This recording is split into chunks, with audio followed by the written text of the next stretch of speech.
it'll be interesting to see going up against the Mavs, how the Mavs decide to neutralize that T-Wolves depth. Let me ask you this real quick, since we're talking about this. Which one was a better matchup for the Mavs? Which one, in your opinion, would have been a better matchup for the Mavs? I'm going to say Minnesota's a better matchup because I feel like the pieces maybe are not so, awkward. Like we saw how much in the first series that Zubac was able to go in and score on this team, right? Mm-hmm. We saw Zubac have points. Yeah. Now you put Jokic in there, and you're going to have to throw everything in the kitchen sink to get it in there. And then you're hoping that Jamal Murray, but then, I think that really that would have been a series where you're just throwing everything, trying to not get Jokic to go off for 40 or 50 a night.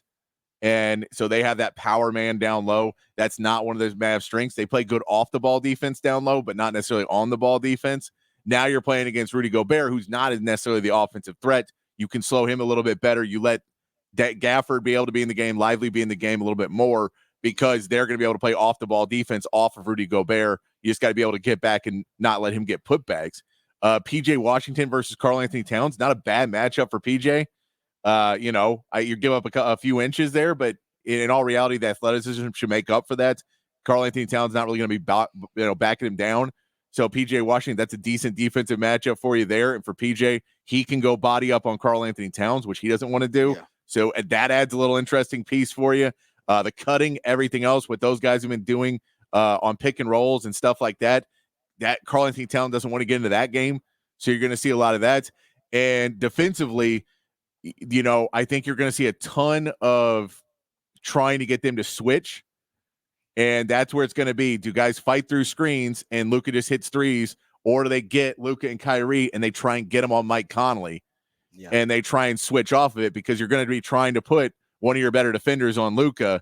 But if he starts going through screens and you screen him off and there's Mike Conley and now it's Mike Conley and Luka, he's going to try and go on that all day and Kyrie's going to try and do the same thing. They're going to really try and push to get one of the weaker defenders onto one of their stars. And then it's just a question of, can Derek Jones and Kyrie slow down Anthony Edwards enough to be able to go in? But it's going to be a really hard matchup. Either one of them were going to be really hard.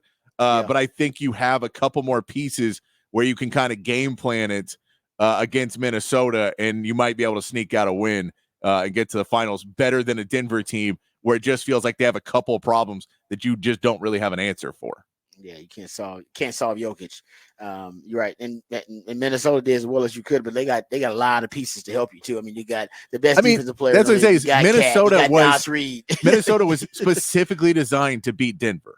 Yeah, the guy who designed the Denver team went to Minnesota and designed the team to beat the team he designed. Okay. So like that's the reason they traded for Rudy Gobert. That's because they said we can't beat Jokic with Karl Anthony Towns as our center.